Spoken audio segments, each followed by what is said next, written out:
My name is Andy, and this is the most magical podcast on earth. When I'm not on holiday at Walt Disney World, I'm planning a holiday to Disney. And when I'm not planning a holiday to Disney, I'm talking about Disney, with other UK fans like me who make the trip to Orlando and the House of the Mouse. So whether you're a parks professional or a Florida first-timer, this is the podcast for you. Each episode, I'll be chatting to other Disney superfans to share memories of their magical times, answering your Walt Disney World questions, getting you all the latest news from the parks, and finding out what's happening right now in Orlando. So get your ears on as we take you to the most magical place on earth. This is the most magical podcast on earth. As part of the Secret Recordings Network, we have brand new episodes every other Friday. Don't miss them. Hit that subscribe button and they'll just drop into wherever you get your podcasts from. We've got a great guest on this episode. We are revisiting somebody who was on the podcast way back when we started. It's a pre-pandemic chat with Chris, who at the time we spoke last time, went with his little boy, who's only 18 months old. He's a little bit older now, and I bumped into them on my last trip. We'll catch up with Chris very soon. We'll tell you where to see The Wanted in Disney World this year. Yes, legendary British boy band The Wanted are coming to Disney World. More in that in the news. And answering your questions, make sure you give us a follow on all the socials. @PodMagical is where we are. And if you've got any questions, drop me a line. I'll see if I can answer it for you. Debbie wants to know, on wet days, Andy, where should we head to? Which is the best rainy day park? Good question. I would say EPCOT. That's where I tend to head to an EPCOT, because if you go to the land pavilion, if it's really raining, you can get in there, you can grab something to eat either down at Garden Grill or the quick service down there. You can do soaring, you can get in line for that. There's the Lion King film that's on in there as well. You can also do Living with the Land. So there's quite a few attractions in there, and then you can nip out and do Under the Seas with Nemo, which is inside, and then the aquarium's inside there as well. So there's quite a lot of indoor attractions at Epcot. Not so much the World Showcase, but I would say head over that way. You want to avoid anywhere, especially in Lightning, that's got a lot of outdoor attractions. So Seven Dwarfs Mine Train will be closed in Lightning. Slinky Dog will be closed in Lightning. Everest, obviously, will be closed in Lightning. So, yeah, I'd say Epcot for a rainy day park. Any questions? @PodMagical is where we are. You'd like to be a podcast guest? Drop me a message @PodMagical. Let's talk to Chris now. It's time to catch up with a former podcast guest. We've done this a few times now. Somebody who was with us right at the start of the podcast, and somebody who I bumped into in Animal Kingdom, of all places, with his little boy Jack. Hello again, Chris. Hi, Andy. How are you doing? I'm good, thanks. It was so good to see you that morning. We were just rope dropping, Flight of Passage, and I heard this voice, Andy? I was like, it's Andy from the podcast. Chris, I was on that. I was a guest. What a small world. Indeed, yeah. In the hustle and bustle of walk as fast as you can, but don't run. It was very stressful, wasn't it? It was, especially for you having to do your 4 parks in one day. Yeah, of course. That was the Friday for me. I was on the start of my 4 parks one day, so that was the first one that opened. So I was there nice and early. And what time did you get there? How early were you for rope drop? Because it must have arrived around the same time. I think so, yeah. I think that was a 7:30 gates open that day, so which was a bit hard considering that was our journey back day. So knowing that we were going to have a really long day, and my son picked the one park that has the earliest rope drop, and he specifically wanted to do Flight of Passage. So we knew we had to be there at rope drop. And then he wanted to go for a coffee. He's just he's very thoughtful. So he knew that coffee was my agenda.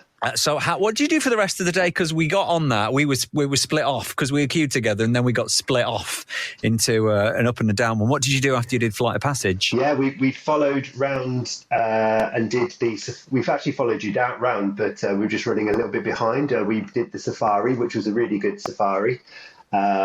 Because it was quite early in the morning, and then we went over to Expedition Everest because this was the first trip that he was allowed to do that, so he liked to do that multiple times, and then we had to go around to almost say goodbye to Dinosaur. So he's been a big fan of Dinosaur, and knowing that that's probably going to be the last time that we get to enjoy that in its current skin. You did quite a bit then in probably about 2 hours, would you say, Animal Kingdom that morning? Yeah, no, definitely. If you can get Flight of Passage under your belt, you can get through the rest of it quite quickly. None of the shows start that early, and then back to the hotel, ready to pack up the car. Yeah, and no Genie Plus required. I think we did actually do a Genie Plus on a couple of days, but if I'm going to be honest, it's getting to the point where if you just make use of the extra magic hours in the morning, we were going back to the room for a bit of downtime and then going back in and catching the quieter time at the end of the day. And actually that seems to get us on everything quite a few times. We used individual lightning lanes. We booked it for Guardians just to get the extra ride in a day, really. But other than that, no, it's Genie Plus is getting to the point where we don't necessarily need it too much. May even be more hassle than it's worth. Because last time you were on the podcast, your life has changed quite a bit, because obviously it was pre-pandemic. You only had, Jack was what?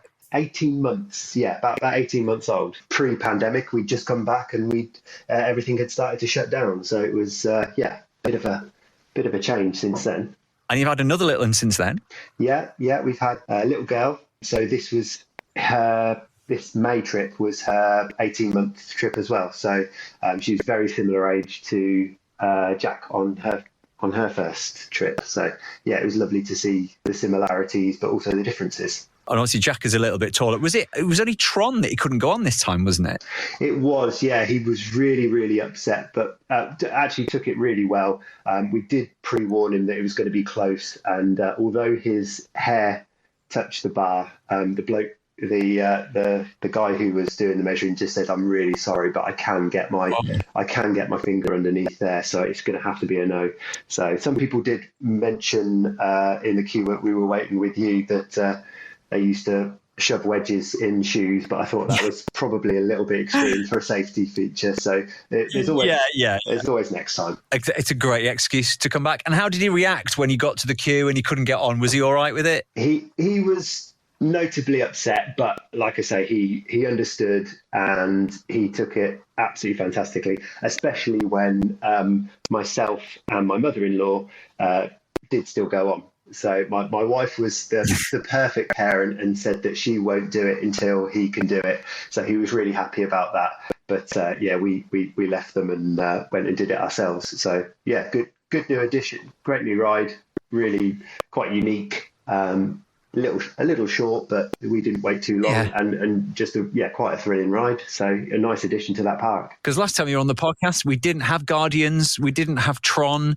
So has that changed your favourite attraction? What was your favourite attraction? What did you tell us it was last time? And is it still the same? I think it was probably Tower of Terror or Expedition Everest. I think I'd probably previously said, and I think now it is Guardians of the Galaxy. I think it's just such a good coaster, and the fact that I believe it's a 42 height requirement. Even the last trip, my son was able to do it at 4. So I think they've absolutely nailed a really good family coaster that's sort of entertaining, and pretty much the whole family can enjoy it. And it's not too scary. But just the nice amount of thrill there. So we love it. So that was a big plus for us. Of course, we'll have Tiana's next time we go back. Yes, you'll have to try and keep away from spoilers. Although seeing seeing some of the animatronics going on. So really excited for that. That was my wife's favourite ride previously. So I'm hoping they've sort of plussed it, and it's a great, extremely long ride. So, and like I say, the animatronics look fantastic. So fingers crossed for that one. Looks really good. And what's Jack's favourite ride? He follows me with Guardians of the Galaxy, Flight of Passage, and Expedition Everest. Definitely, they were his first time riding this trip in May. So they really got close. I think he really enjoyed Flight of Passage. And he's a good coaster fan, so Expedition Everest is just fantastic. It goes a bit quiet in the dark backwards section, but other than that, he loves it. So, what was the first coaster you put him on? Was it over in Florida, or was it at home? And did you kind of go small?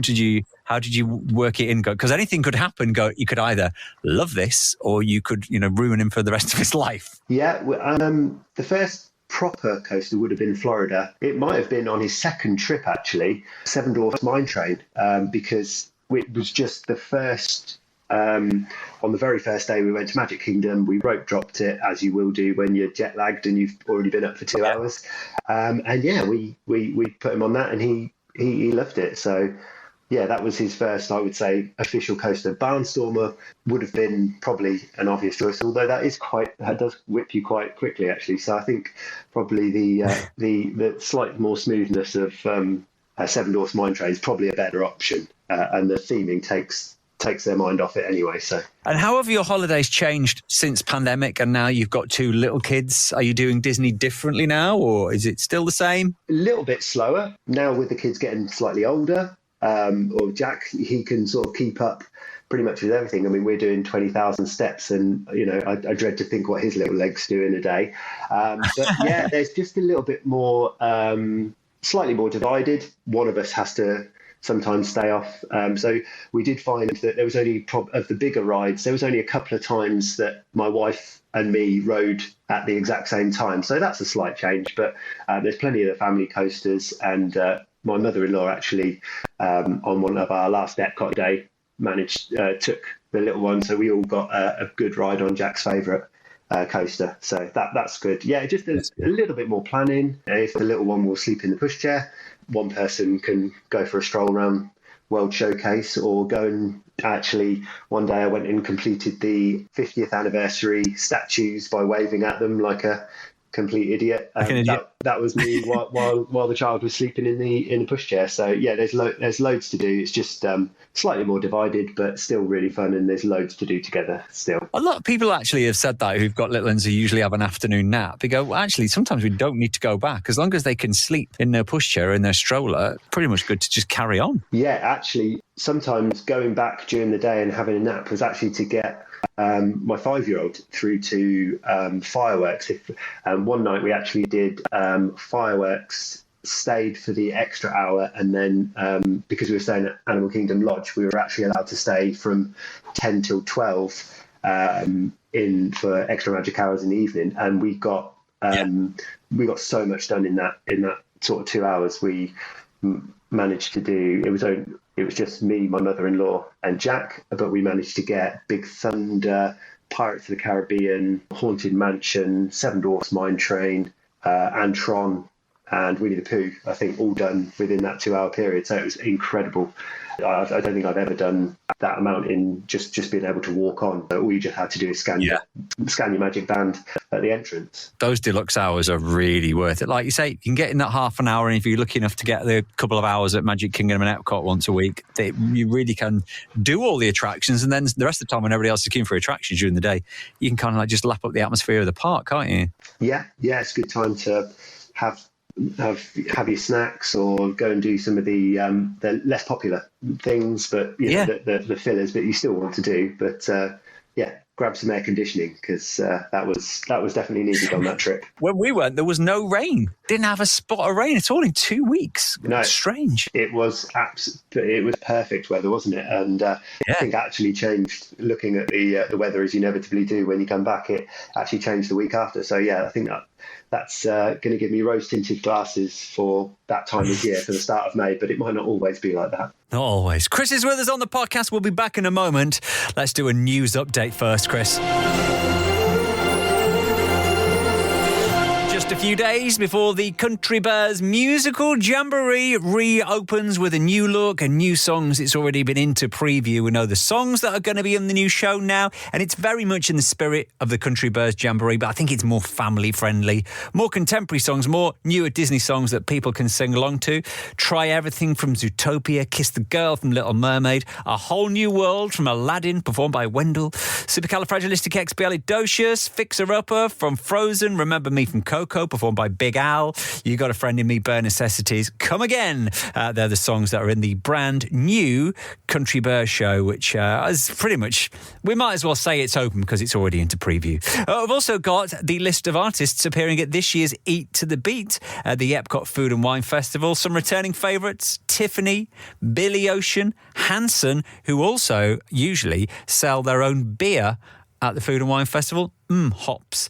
We've got a brand new act, though, this year. UK boy band, The Wanted. Yes, The Wanted will be performing at Epcot this year, part of the Food and Wine Festival. You'll be able to see them in September 22nd and 23rd. And also, this might save you a few quid if you're going over to Orlando over summer. The Orlando Magical Dining Offer. Now, this is a 6-week event that raises money for loads of charities in Florida. August the 16th to September the 30th. It offers 3-course fixed price dinners at discounted prices, usually around $40 or $60 for the 3 courses. And there's quite a few Disney restaurants that are on there, including Summer House on the Lake and Haleo and the Edison at Disney Springs. A couple of the restaurants in the Swan and Dolphin are on there as well. If you want to have a look at more about that, there is a website. If you want to plan ahead, you can visit Orlando's Magical Dining at magicaldining.com. And you can follow us on all the socials at PodMagical. Chris is back with us on the podcast, previous guest. You've just been back to Disney World. Now, you're DVC members. Was this another DVC trip? Yeah, no, we had a 2-bedroom savannah at Animal Kingdom Lodge, and it was at Kidani Village. So never stayed there before. So we've had only had the DVC for 3 stays, but I think they're definitely paying for themselves. I would never want to be paying for that out of pocket, but when you get it on points, it's a lovely feeling. So with the 2-bedroom one, so you had 2 private bedrooms, but then you would have like a living space, the kitchen, a washer dryer, and basically like a home from home, like a little bungalow. Yes, yeah. The footprint of it is fantastic. It's massive. So it's a sort of king bedroom with a huge ensuite, and then a living room, kitchen. Which was really nice to be able to sit after the kids had gone to bed for coffee or something in the evening, and then another twin queens room on the other side. So, and all attached by one balcony across the whole back of it to go and see the animals. So that was nice and special. So. Did you actually use the kitchen to cook or anything? Or no, not cook, not cook, but it's lovely to eat it. We just had toast in the morning or bagels, just to be able to get breakfast ticked out of the way. Yeah. And then you can concentrate. You don't have to then think about stopping for food or drink too much. And you can make use of that first half an hour really. So. Yeah, totally. We did the same, even though we didn't have like a 1-bedroom. We only had a normal DVC studio, but still having that microwave and a toaster and the coffee machine. If you get the stuff in, stick it in the fridge, it really does make a difference, first financially. And like you say, with a bit of time, get up, get your breakfast. And how many bathrooms did you have in your 2-bed? It would have been 3. And whoa! Yeah. So. Yes, yeah, there would have been, yeah, and the ensuite one was absolutely massive as well. You could probably get a double bed in the middle of the floor as well. Fantastic, really nice. Starting to look a little bit dated, the Animal Kingdom rooms, but it didn't really bother us at all. They're still the theming still is fantastic. And everybody enjoyed it. There does seem to be a lot more people here in the UK that are buying into DVC or actually just renting DVC points. I spoke to somebody last week who rented from, I think it was David's, and it's quite a good way to do it. And even if you're not sure whether the DVC's for you, if you rent a few points for a week and stay in a studio or a 1-bed to see whether it's you like it or not. But yeah, definitely. I can't agree with that more. I mean, if you're going to be staying in deluxe accommodation anyway, it's a couple of extra. It's not quite as easy as just clicking it on Disney Holidays website, but the savings are massive, and you'll get a few extra benefits as well. So that's it. Yeah, book your own flights, and you can, even if you're renting, you can still link that reservation once you've got it. You just link it into your My Disney Experience. It works exactly the same. Have you got any new favourite places to eat? Where you eating on this trip? Any good restaurant recommendations for us? No, we were running not so much sit down meals this time, but being at Animal Kingdom Lodge, the Sonar, we were able to get the bread service and Sonar takeaway, which was really nice. So that being able to have that back in the room was absolutely fantastic. I would say I have been thinking about their cheeseburger spring rolls multiple times since I've been back. They, even on a 35-degree day, they were absolutely fantastic. So just lots of little snacks, trying new things, but no big sit-down meals really, just the classic counter service really, just to try and stay a bit more. Yeah, just because we didn't want to have that too much of a tie with little ones sort of thing. So yeah, probably restaurants or not. Even character dining, was that still a little bit too much? We did do Garden Grill. That was one of the ones we had to sit down. So a breakfast for that. It's a great way to just hit those 4 or 5 characters. And the food was good as well. So we all enjoyed that as an in-park place. That was a really nice breakfast. Yeah. But yeah, no, that was about the only sit down we'd actually planned. So definitely next time round there'll be new ones, added to the list that we'll get back to. So, and the good thing is, I've mentioned this before on the podcast about the Garden Grill. The food comes to you, so the characters come to you. The food comes to you when you've got an 18-month-old who might want to be up and about, and you've got, can I get up for food? Well, I miss Mickey Mouse. It's just you just sit and just wait, and it all comes to you. Yeah, they're fantastic at knowing who's been seen, and making sure that they make sure that everyone's covered. So no, they're professionals at that. They really do. All those characters, all the even Chip and Dale messing around. And is the youngest okay with characters? Because at 18 months, it can be intimidating. It can be a bit of a gamble sometimes when they're the first character meets. Yeah, the first couple, we did actually do Disneyland Paris with her at 6 months old. So she had a little introduction, but she was a little standoff for the first 2 days of this trip. But after that, she really got into it. So some really lovely photos of her meeting sort of Winnie the Pooh and just striding off on her own across to the Winnie the Pooh, looking around the door, waiting for the other people to finish. And she absolutely also loved Sully. We managed to, while others were on Rise of the Resistance, I was with her, and there was no wait for Sully, so we went and saw him sort of 2 or 3 times, I think. So she loved the big fur characters. If you could have a perfect 24 hours at Walt Disney World, your perfect day at Disney World, because I didn't ask you this last time you were on the podcast, this is the first. How would you spend your ideal day? Not your only day, but like your ideal day. Where would you stay? Where would you be waking up? Where would you be going first? What would you do? I think, having stayed at Wilderness Lodge, I would love to stay at one of their cabins. So I actually think I prefer them to the poly bungalows.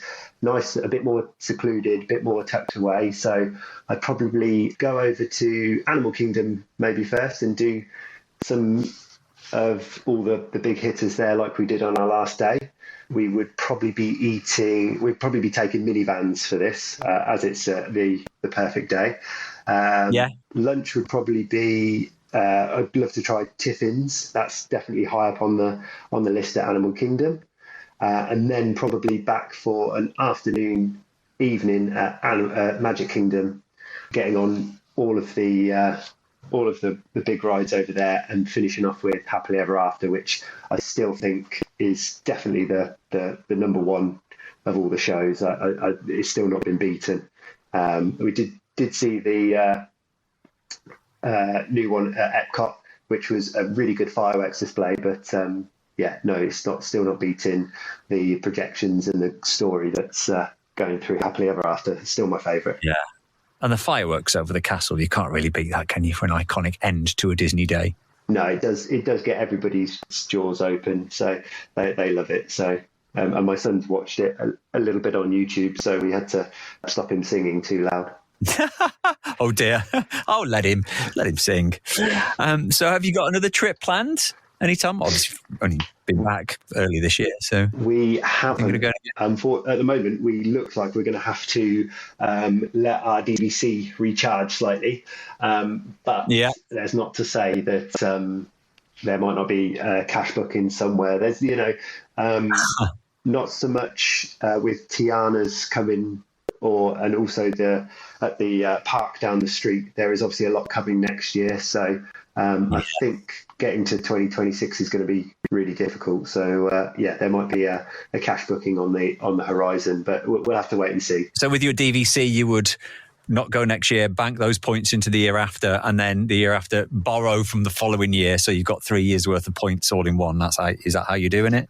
Exactly. Yes. Yeah. We've already borrowed some from next year anyway. So I've already banked them over to next year. So they're just to try and get sort of 2.5 years worth to be able to all get over there for a decent stretch. Well, if I bump into you in the parks again, I will say hello. And maybe your little boy will get to go on Tron next time without needing to put anything in his shoes. Definitely. Yes. Yeah. No, without platforms. Chris, nice to catch up on the podcast again, and have a magical day. Thanks for that, Andy. Thanks for the podcast as well. It always, through the pandemic, was great to listen to it and keep the dreaming going. Thanks again to Chris. If you would like to come on the podcast and talk about all things Disney World, your favourite attractions, your first time, drop me a message at PodMagical across all the socials. That's where we're going. If you will be going to Disney World over the next few weeks, download a few of these podcasts. Have a listen to them. Download them. You listen to them on the plane on the way over. Don't forget to tag us in your pictures as well, or share any pictures you've got. I would love to see them. We can share those. If you are going, well, the temperatures are incredibly hot at the minute. It is very, very hot over there. Also very busy as we're now into July, right in the middle of American school holidays and the start of the UK school holidays. It's going to be very busy and very hot over there. If you're getting Genie Plus, you're looking around $29. That seems to be topping out at the minute. Of course, Genie Plus is going to be going very soon. Individual lightning lanes will remain anyway. So Seven Dwarfs is about $11, $12. Guardians is about between $16, give or take. Rise of Resistance, still the most expensive one, coming in anything between $20 and $25 to go on Rise of the Resistance. Also as well, pound to dollar's not doing too bad, about 1.29. That's topped out at this week. And of course, there's no festivals on at the minute. There's no parties, no festivals. There's a brilliant new parade, though, over at Universal, if you're going to go and see that one. That just started a couple of weeks ago. And of course, the Country Bears are going to be back. If you are going, here is a top tip. We always end the podcast with a top tip. Now, did you know you can skip the stretching room in the Haunted Mansion? That's the scary part of the attraction. Now, yes, it might be because you just want to jump a little bit of the queue. You just want to cut it out. I mean, if you've never done it before, you've got to do the stretching room. But maybe some people don't want to, or maybe it's triggering. It can be quite scary in there. But if you just tell a cast member as you go in, look, I'm not really keen on this stretching room bit, but we still want to do the attraction, they will take you round to the back of the queue to get on the queue for the ride instead. Top tip for this episode. If you've got any tips, or if you want to be a podcast guest, or you've got anything to share, then do let me know. At PodMagical is where we are on the socials. Brand new episodes of this podcast every other week. Every other Friday, there's a new podcast. So hit that subscribe button and it'll appear just as magic. And until the next one, please stand clear of the doors.